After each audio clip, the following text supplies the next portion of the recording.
Okay, so now after that, everybody can turn and face me a little bit. So just kind of angle yourself so you can watch me.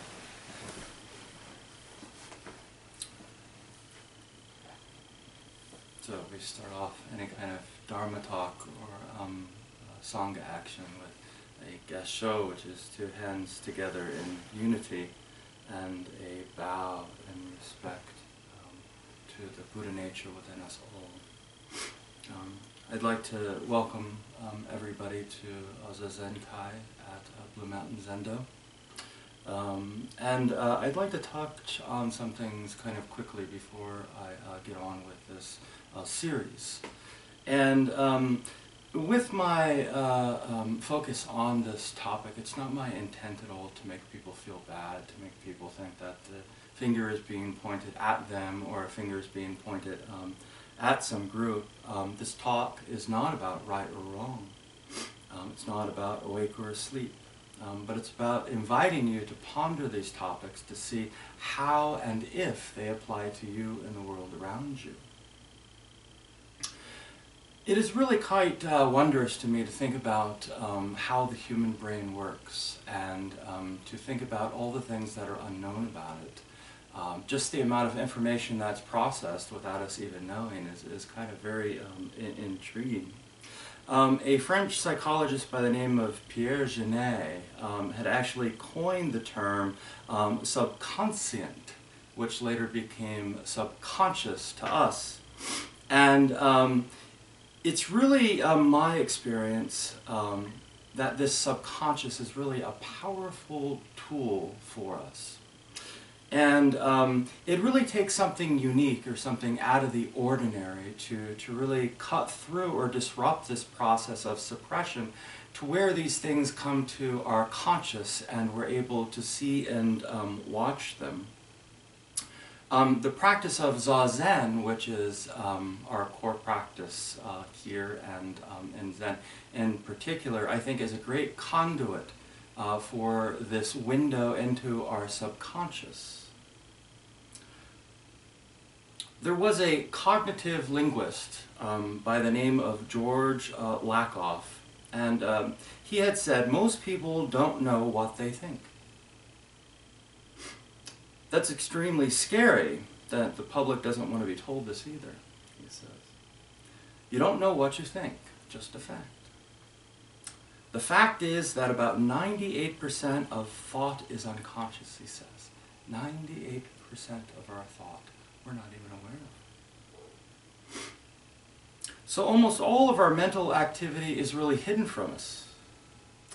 And without awareness, I'd like to begin the investigation into the topic of this series.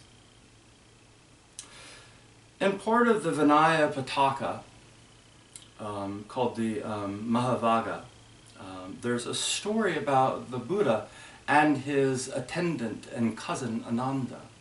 And it says that one day they're walking through the forest, going kind of from temple to temple, just kind of checking things out, seeing what's going on, seeing if things are up to par. And they come across this very large temple. And when they get there, there's nobody around but this one monk. And it's very clear that this monk is sick, infirm, very, very weak. He's kind of sitting in very disheveled robes, soiled, and you could really tell that he wasn't being watched after. And the Buddha was very upset by this, and he had asked this monk, he had said, why aren't you being cared of or for? And this monk said, my Lord, it is not because my brothers did not take care of me, but because they have taken care of me for so long, I am very reluctant to let them continue like that.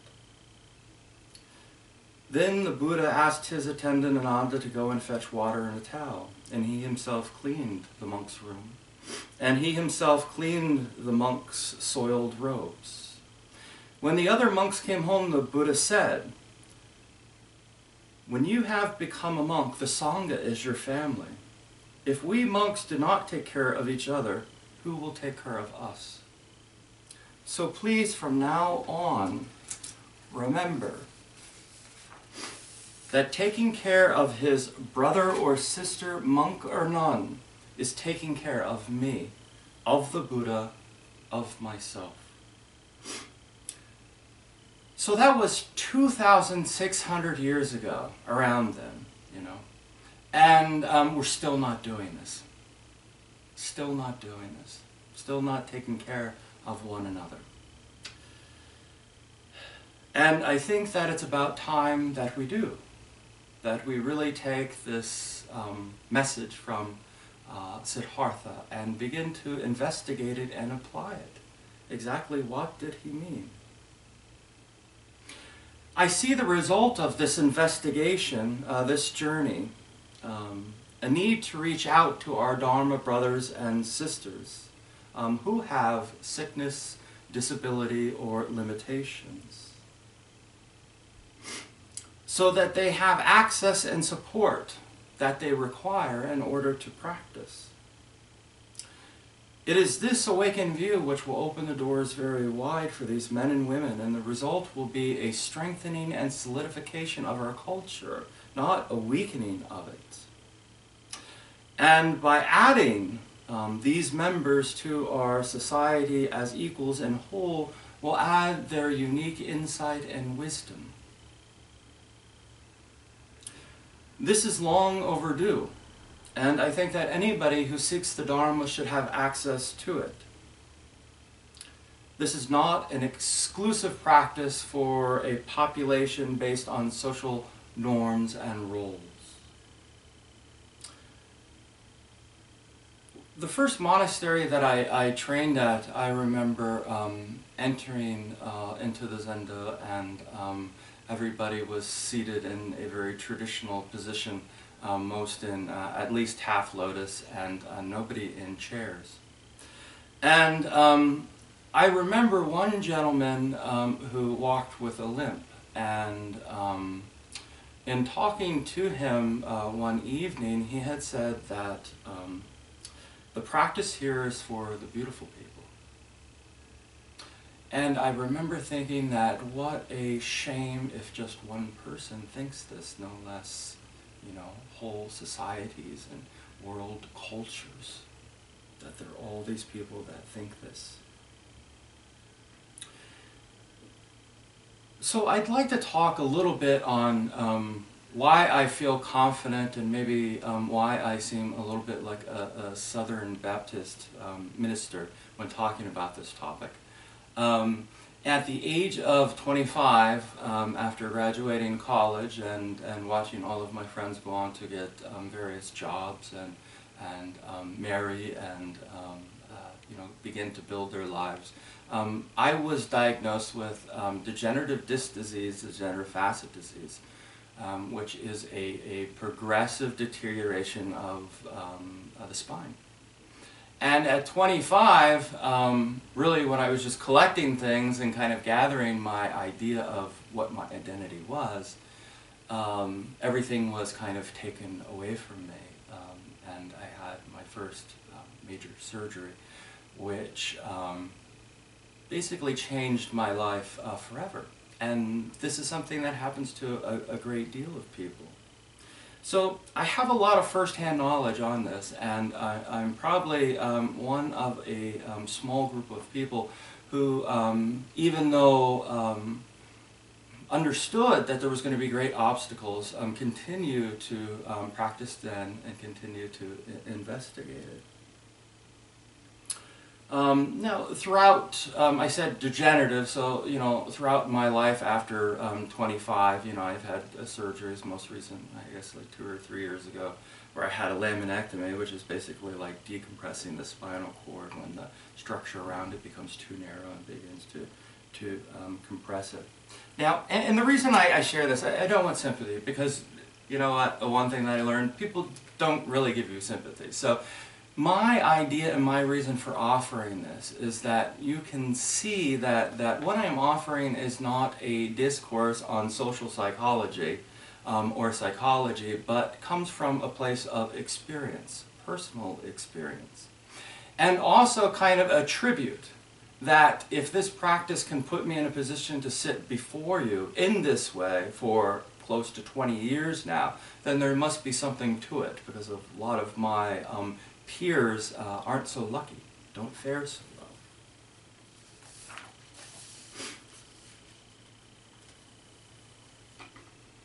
So every person kind of adjusts and contrasts differently to things that you could call struggle in their life. And you know, for me, all of this occurring was actually the catalyst to begin a exploration into life itself, and an exploration away from kind of the very normal things we think that give us identity, our occupation, our marital status, our socioeconomical status, all of these things were taken away from me, so I'm kind of like starting from scratch, you know. What is all of this? What does this mean? I was just kind of getting the hang of it, and now, now I'm back at square one, right? So, there are many doors really for entering a spiritual practice, and this was mine, you know, and for you it may be something different. But now that you kind of have a basic understanding of my background and from the place that I speak, I'd like to move a little bit more forward and start to develop the topic from which the series is based upon. And I'm not going to announce it immediately, and you'll understand why, hopefully. So, for quite some time I've been trying to figure out, well, what do I call this topic? What do I call the thesis of this series, you know?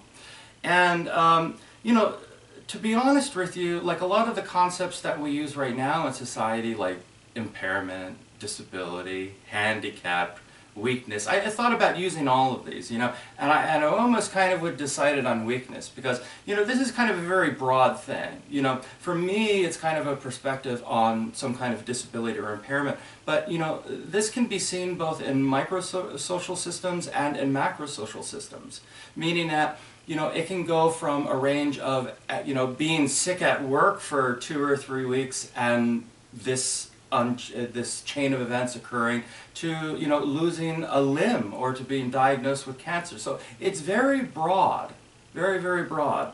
And the other thing is when we say things like disability or handicap, you know, it really is connotated. It's stigmatized when we think about these things. We think disability, oh, it was somebody in a wheelchair, a blind guy with a cane, you know, and we think, oh, well, how horrible life must be for those people. You know, and a lot of people that are in these situations and have this karma, well, they don't think of themselves that way. They don't think that they're disabled. They don't think that they're handicapped.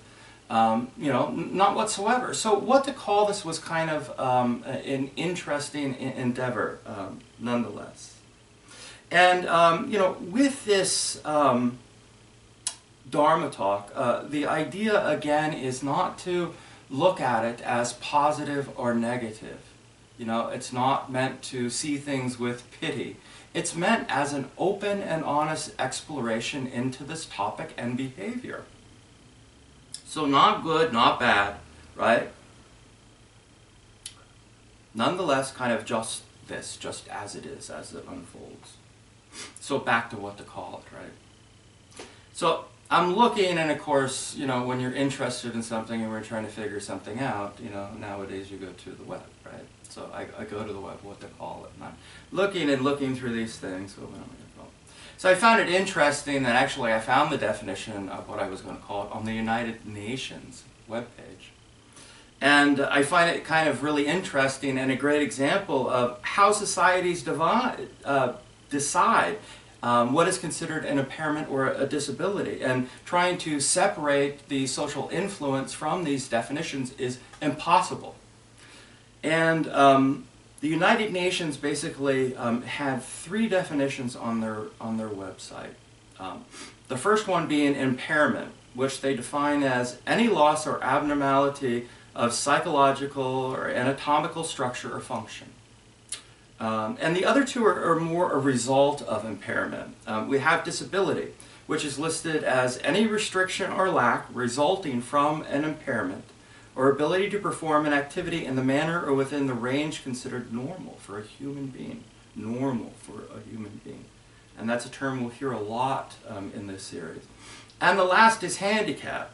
And it is a disadvantage for a given individual resulting from an impairment or disability that limits or prevents the fulfillment of a role that is normal. Again, normal. So we can see the contrast arising already from a societal influence. Now, I decided on impairment because I thought, it's pretty direct and pretty clear and doesn't cross the line into stigma or into stereotyping, So I decided on impairment, and I decided on it because I thought it was pretty direct and clear. It doesn't have a lot of stigma or stereotype attached to it, right? I mean, if we hear impairment, I have an impairment, it really kind of is nebulous. But if we say, hey, I have a handicap or I have a disability, well, that kind of evokes something different, kind of a different experience and different view of those concepts.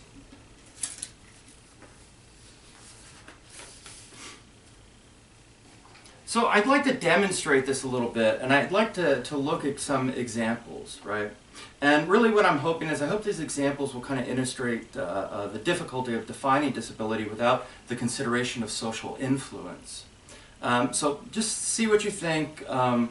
What comes to mind, just do this in your head. Try not to filter your reactions to these situations. So a person who has a cochlear implant. Everybody know what that is? It's like an implant in the ear, helps people to hear. So somebody that has that, they disabled. A person who has a digestive disorder that requires a very restrictive diet. Are they disabled? A person following a strict regime of medications, well, such as a diabetic. Are they disabled? How about a person with serious carpal tunnel syndrome? A person with high blood pressure, takes medication, high triglycerides. Are they disabled? Because now these are things, these are impairments. These are things that are not normal, that we don't consider normal. How about somebody with glasses? Are they disabled? Because it is considered an impairment. It's something that is not, quote, normal. How about a person that's short? Well, I mean, if they can reach something off the shelf that normal people of normal height can, well, it would be defined as a disability, right? So it's kind of silly. We can kind of see it. Well, some things are disability. But if I would say, well, is a blind man disabled? Oh, yeah, well, of course. Is a guy in a wheelchair disabled? Oh, well, of course. But if I say, well, is a short person disabled? Oh, well, that's ridiculous. It's defined by society. You cannot separate those two. Now, if we look at this curve, we can see that it's a normal bell curve. And now, if we look at what we're talking about and how society defines this as normal, which we've heard several times, even from the United Nations, normal and abnormal or impaired or disabled, we would really expect to see, if we're looking at statistics on this, to see some kind of skewed numbers, where normal would be over here, and then, it would kind of filter out, and, and abnormal or disabled would be over here. But we don't. What we see when we look at the numbers is that the majority of the people are in the middle. Not at one end and not at the other. So where is this normal coming from? Who defines this normal? Cultures, societies, groups define what is normal and what is abnormal or disability. The reality is most people will experience some form of impairment or disability in their life. I mean, really, if you're very sick, You know, and hopefully none of you will be, but the odds are that you're going to get really sick, hopefully you recover from it. You know, you may have some kind of disability that's short term. Well, maybe you break your leg, maybe you break your arm, maybe you've done it already and kind of know what I'm talking about. You know, you have that period where you realize, wow, I just really can't do the things that I used to, and now people are kind of treating me a little bit different because I have the cast on my arm. Oh, what happened? So it's very interesting. And I was looking, and the Department of Labor in 2013 statistics says that 20.7% of Americans fit the concept or label of disabled. That's almost 1/4 of the population of the United States fits the concept of disabled. 1/4. That clouds the water even more. If 1/4 of us fit this concept or fit the criteria for the concept, then maybe it's not so black and white. Maybe normal and abnormal are just creations, and that really what is what's in the middle, So I think that, given this reality of kind of looking to see what the numbers are and thinking outside of the box, I think if disability or impairment were more commonly recognized and expected within our culture, I think the outcome would be a huge change and alteration into our environment and systems. Meaning we would see these things much differently. We wouldn't see this normal and disabled. We wouldn't have these stereotypes or stigmas. It would be more inclusive and more realistic of what the human condition is. And not only that, a lot of people think that somehow that these people or impairment in general weaken a society and weaken a culture. But I would say the opposite. That if we stop ostracizing this, this concept, this fantasy that we've created about normal and abnormal, then all of these people that we've isolated to this one side, we could integrate into the society and use the wisdom and resources that they offer, whether they offer them in a different way than we do or not. Nonetheless, resources and wisdom.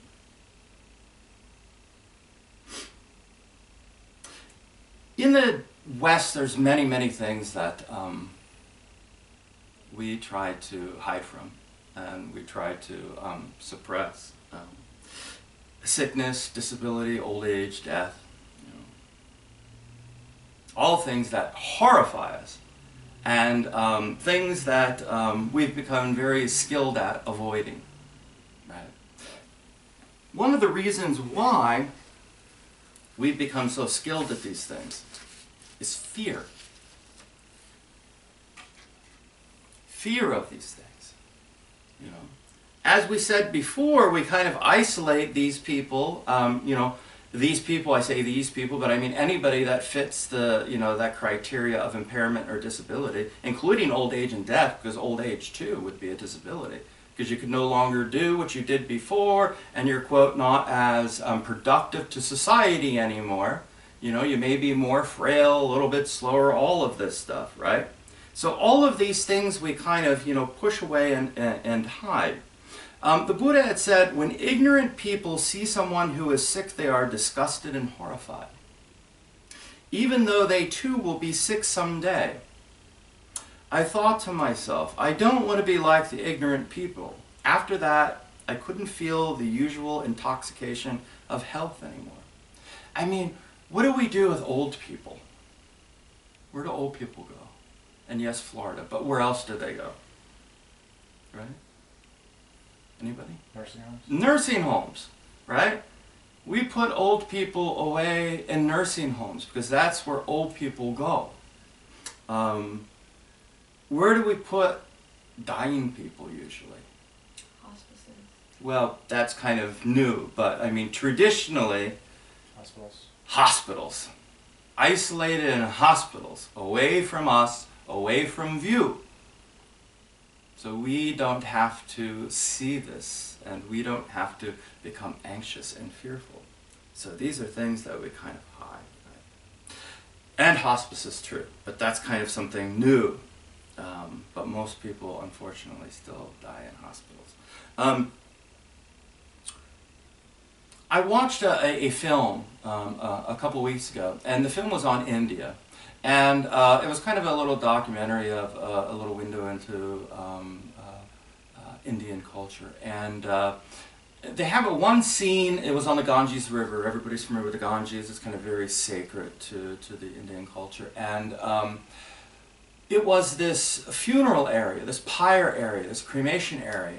And, you know, it was at dusk, so you could kind of see, you know, the flames, and you could obviously see bodies on the pyres and everything like that.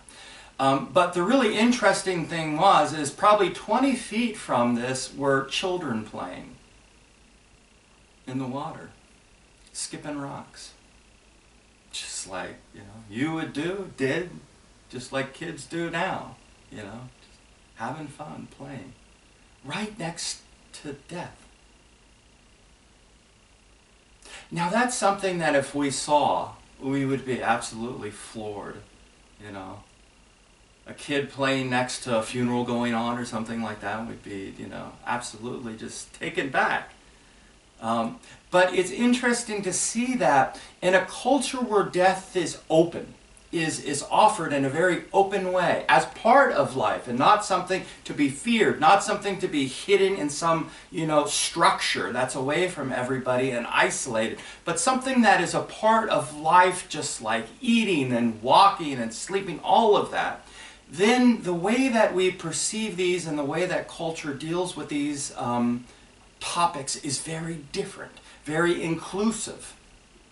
So these kids had been exposed to this probably all of their life, you know, and think about how you reacted. I don't know, hopefully maybe some of you haven't had to yet, but maybe some of you had gone to a funeral. And the difference kind of in our awareness and understanding of these things. Not something to be feared, you know, not something that creates great anxiety, but just a normal part of life. Nothing separate, nothing different, nothing strange. Just part of living.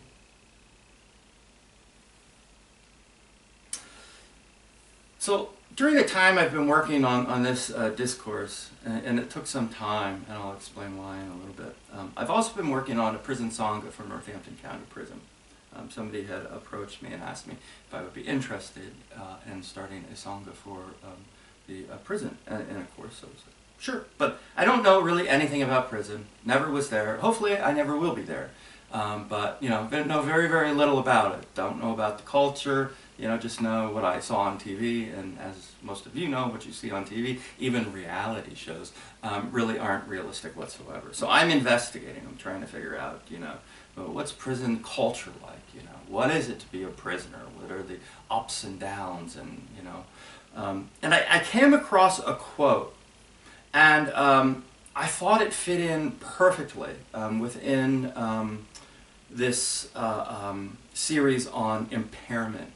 And it was from a guy. It was for a guide for prisoners, meaning that you know, it was just probably some guy that had been to prison and wanted to help other people out, and probably wrote this. You know, maybe you're preparing to go to prison or something like that, and want to know what to do and what not to do. Anyway, so this is on the internet. You could probably go there and read it yourself. It's a whole bunch of like different bullets of do's and don'ts, and one of them I found very interesting and pertinent to this topic. And it said, "Do not cry or show vulnerability publicly, as doing so will quickly make you a target for other prisoners." And I thought it very interesting, and not only interesting, but I realized that a lot of these behaviors that we exhibit, both individual behavior and cultural behavior, are a result of almost 200,000 years of evolution. That there are reasons for these behaviors. So we kind of intuitively know that keeping weakness is something that we should really not let out easily, not demonstrate easily. And I think kind of in the, you know, the hot pot of what prison is, and working in close proximity, living in close proximity with people that maybe you really don't want to, that a lot of these things boil out, and a lot of these very instinctual behaviors bubble up to the surface. And I think that this is not something that we find just within prisons, but I think this is something that we find within groups and cultures, that we try to hide these things from other people. And there's a reason for it. There's a reason for it. I've been doing session in this tradition, in the Japanese Zen tradition, I guess for about 15 years.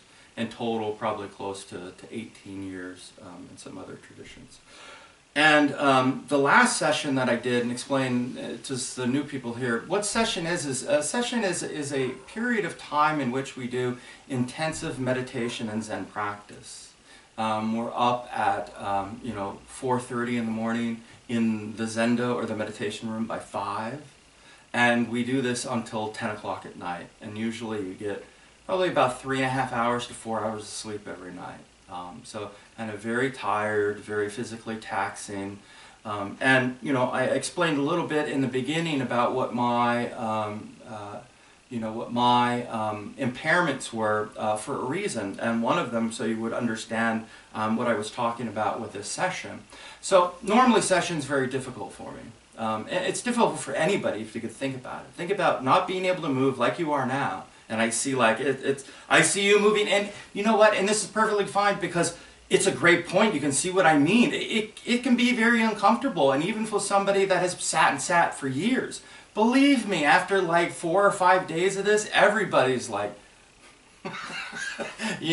it's not easy. So you can kind of imagine, and sometimes I almost have to laugh at myself. I'm like, out of all like the spiritual practices I pick the one that's the most physically demanding. Sometimes I just gotta laugh, like, what am I thinking? So I'm, going through a lot of what you're going through, kind of times 10. And I've never had to leave a session or leave a block out of 15 years. But last session I did. And it was because on day 5, when I was starting to feel like, you're feeling times 10, I got the flu on top of it. So basically, this is turning into like, either, has anybody been out on a small boat in the ocean and found out that they get seasick very easily? And there's no way off the boat. Nobody's turning it around for you and driving it back to shore so you can get off. Or maybe a ride. Anybody ever jumped on an amusement ride and been like, kind of tentative, but yeah, okay, I'll do it. And then you're on it and you're like, oh my God, but you just can't get off of it. I mean, there's nothing you can do. So, here's me kind of sitting in session, just on this ride that I cannot stop. But the really interesting thing about this ride is the whole time I'm watching. I'm watching and I'm aware. I'm aware I'm on this ride and really want to get off, but can't. But I'm also watching how I'm reacting, why I'm reacting the way that I am, and the reaction of those around me to how I am experiencing, what my karma is or what I'm going through. And that really is the basis of where this Dharma talk came from, was that awareness. So again, I promised in the beginning to people that this was not a discourse on social psychology or anything like that. This is all from my experience. So I've thrown in a couple statistics just to give a little weight to what I'm saying, but this is all based on experiences. One of the things that I noticed that was most important was, everybody knows, it's kind of common knowledge, right, that your interior state or your mindset greatly affects the way you see the world around you. You feel horrible, the world's miserable. It's a horrible place to be. You feel great, the world's wonderful, right? So I'm not discounting that whatsoever, but I'm just introducing kind of another aspect to it. And that is, yes, your perception alters the way that you see the world around you. However, your perception also alters the way people see you around you. And this is something that I really isolated and I really saw vividly, was that my experience, my period of weakness and limitation and sickness was creating a response in the people around me, and they were acting and treating me much differently than they had before. And I couldn't figure out exactly why. Why is this going on?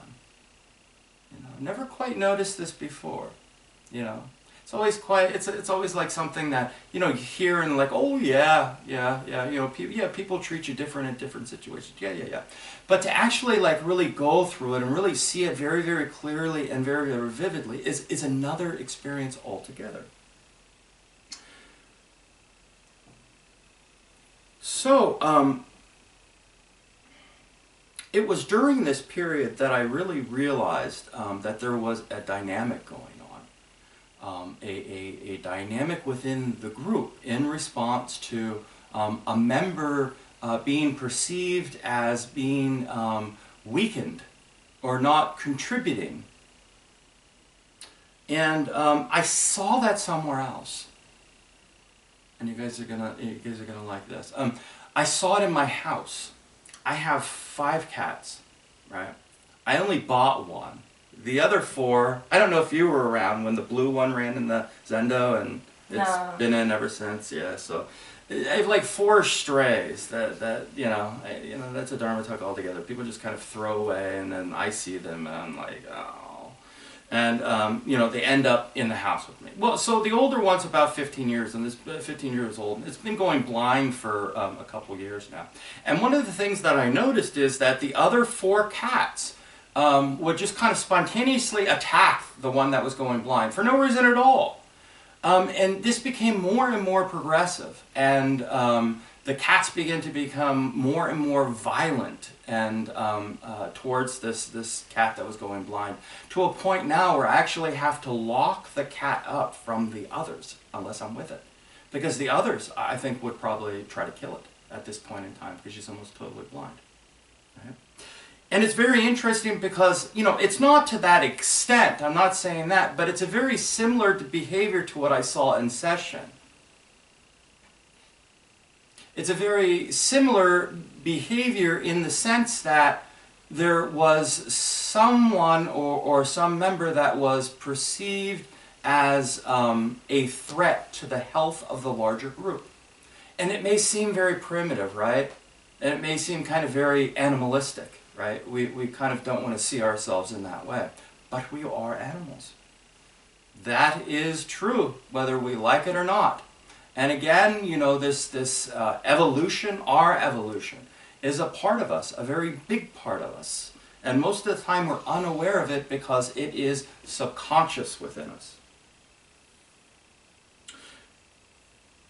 So, if we don't see this cycle, if we don't catch this, right? If we don't have the ability to like watch this and know that we're a part of this dance, this subconscious dance, or if we don't have you know, the ability to watch this go on in another species, this same kind of behavior, then that member or that individual really will begin to take on a very kind of gray role within society.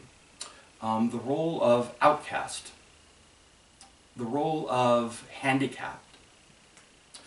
And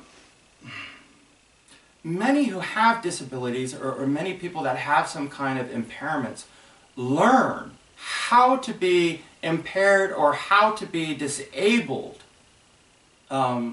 by the class or the normals. The people that are considered to meet the criteria of normal. So people who have disabilities kind of are stereotyped, stigmatized by the normals, and then follow a process of watching how the normals respond to them. And depending on what the normal's response is to them, they adjust their behavior and learn to become disabled, to become sick, to become impaired. This is something that's very much learned. I remember after that last session, I went to my teacher and I said, I really have a question to ask you. And I didn't tell him about why the question was being asked or what was behind it, but I said to him, do people treat you differently when they view you as contributing less or when they view you as disabled or sick? And he looked at me and he said, no hesitation, yes. So one of the reasons why I asked is my teacher happens also to be a psychologist. So he has insight into this other than from a Zen Buddhist perspective. And I thought it was very interesting. And it kind of really solidified my resolve to bring awareness to this behavior and once again to invite people to investigate this, to see if it does apply to them. If it doesn't, then welcome to leave it at the door on the way out. But if it does, not just investigate it, but to try to create change, very simple change.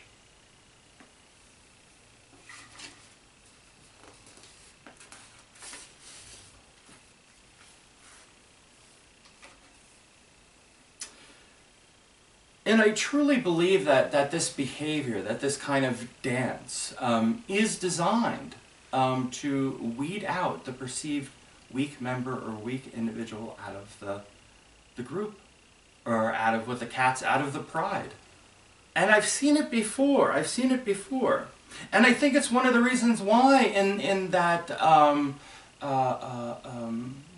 advice given to prisoners, why he said, don't show weakness, because you'll become prey.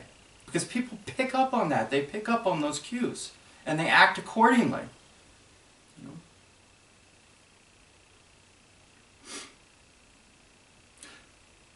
One of the ways that we protect ourselves from this isolation, many times is a counter-defense, in which we kind of conceal ourselves from the rest of the group.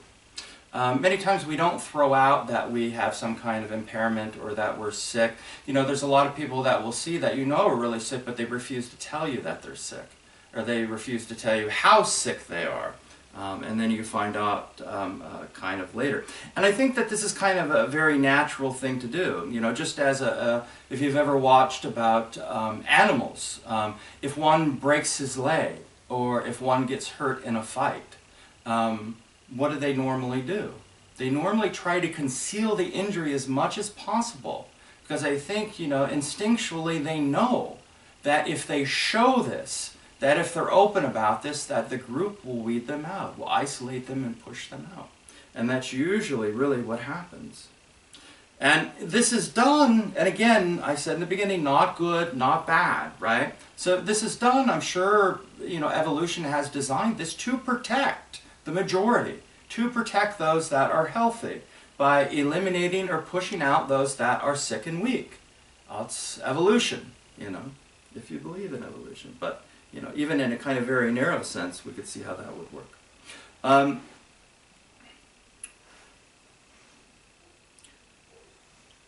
So how do people with impairments and disability commonly react to the experience of being isolated from the group? That's very important too. And I want you to remember once again that, these behaviors can be seen not just, it seems that we're just talking about people with disabilities and sickness, but we're really not. We're really talking about when anybody exhibits some kind of deviance that the group finds deviant for any extended period of time. That we can see this behavior of isolating and pushing out the member that is showing this kind of deviance or difference in fear of somehow weakening the group.